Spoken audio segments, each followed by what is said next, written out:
Hello మిత్రులు, అంతా కుశలమేనా? Welcome back to my channel. ఇదే కనుక మీరు ఫస్ట్ వీడియో చూస్తున్నట్లయితే మన ఛానల్లో ప్లీజ్ లైక్ చేయండి, షేర్ చేయండి. ఇంతవరకు సబ్స్క్రైబ్ చేసుకోకపోతే వెంటనే సబ్స్క్రైబ్ అయితే చేసేసుకోండి. ఈరోజు మా ఇంట్లో మేము శివరాత్రి ఫెస్టివల్ ఎలా జరుపుకున్నామో మీకైతే ఈ వీడియోలో చూపిస్తున్నాను. కీప్ వాచింగ్, ఎండ్ వరకు వీడియోని అయితే చూసేయండి.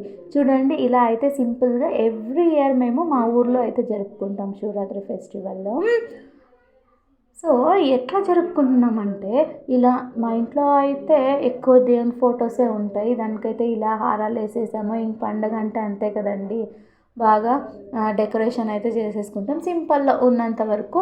ఇదైతే మా నాన్నమ్మ ఫోటో అండ్ ప్రసాదం కోసం అని చెప్పేసి నేనైతే పెసరబ్యాళ్ళు అంటాం కదా, దాన్ని అయితే కోసంబరి అయితే చేసి పెట్టేశాను.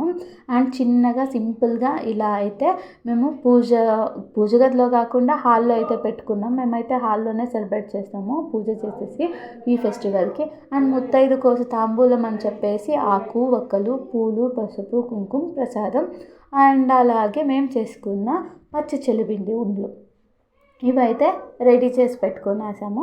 ఇంకా ఆలస్యం ఏమీ లేదు, పూజ చేసేయడమే. అండ్ పూజ చేసేసి ప్రతి ముత్తైదులకైతే మేము తాంబూలం ఇచ్చేసి ఈవినింగ్ పూజ అయితే గడిపేస్తాం.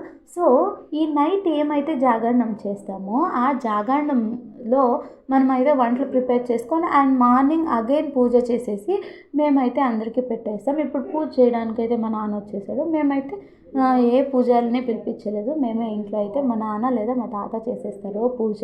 ఇలా అన్ని ఫోటోలకి నేను హారతి ఇచ్చేసి, ఈ పండగ ఏమి స్పెషల్ అంటే మేమైతే ఈశ్వరుని భక్తులు కదా అని చెప్పేసి ముడుపు అయితే కట్టేస్తాము. ఎవ్రీ ఇయర్ నందికైతే పోయేసి అక్కడ ముడుపు అయితే సమర్పించుకొని వచ్చేస్తాము. ఈ మా ఇంటి ఆచారం. నేను చిన్నప్పటి నుంచి ఈ ఫెస్టివల్ని అయితే ఇలా అయితే చేసేస్తారు. అన్నీ ప్రిపేర్ చేసుకొనేసి మేమైతే ఈ ఫెస్టివల్ని ఇలా చేసుకుంటాము.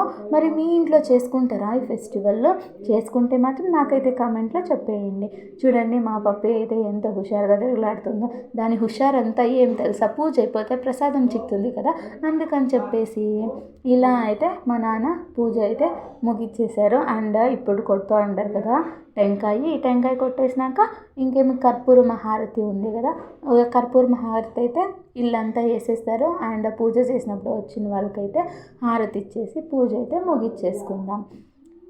ఇలా మేము ఎప్పుడు చేస్తామంటే, నా చిన్నప్పటి నుంచి ఏదో సాంప్రదాయం అంటారు కదా, దాంట్లో ఆ లెక్కలో అయితే ఈ పూజని మేము చేసేస్తాము. ఇది అందరూ చేసుకుంటారు, వాళ్ళ ఇంట్లో వాళ్ళకి తగ్గట్టుగా అయితే చేసేసుకుంటారు కదా. ఇలా ప్రతి ఒక్క ఫోటోకి అండ్ అలాగే బీరు దానికి కూడా హారతి అయితే ఇచ్చేసాము. పూజ అయితే అయిపోయింది. అండ్ మార్నింగ్ సెషన్ నైట్ అంతా అయితే మేమైతే వంటలు చేసేసి ఇలా పెట్టేసుకున్నాము. ఏమేమి చేసాం, పాయసం, మునక్కాయ ఫ్రై, పులిహోర, పులుసు అండ్ మా అమ్మ అయితే చూడండి ఇంకా బజ్జీలు అయితే మిరపకాయ బజ్జీలు అలా కలర్ఫుల్గా వేసేస్తుంది. మీకు కావాలా అట్లయితే వచ్చేయండి మా ఇంటికి, మేమైతే ఇచ్చేసాం. అండ్ అప్పలాలు ఇలా అయితే పెట్టేసి ఈవినింగ్ ఏమైతే తాంబూలం ఇచ్చేసుకుంటాం కదా ముత్తైదులకి. అండ్ మార్నింగ్ నైట్ అంతా చేసిన వంటలు అయితే అందరికీ అయితే పిలిచి ప్రసాదంలో మేము పెట్టేస్తాం. ఇదైతే మా ఇంట్లో ఉన్న సాంప్రదాయం. మీ ఇంట్లో ఇలా ఉంటే కనుక ఇంకేముంది, మా వీడియోకి ఒక లైక్ వేసుకునేయండి అంతే. ఇదేనండి మేమైతే ప్రిపేర్ చేసుకున్న. అండ్ అలాగే పులుసు చూడండి కలర్ఫుల్గా, ఇదైతే నేనే చేశాను. మా వీడియో మీకు గనుక నచ్చినట్లయితే ప్లీజ్ లైక్ చేసుకోండి, షేర్ చేసుకోండి. ఇలాంటి వీడియోల కోసం చూస్తూనే ఉండండి అటు గమ్యప్రియ ఛానల్.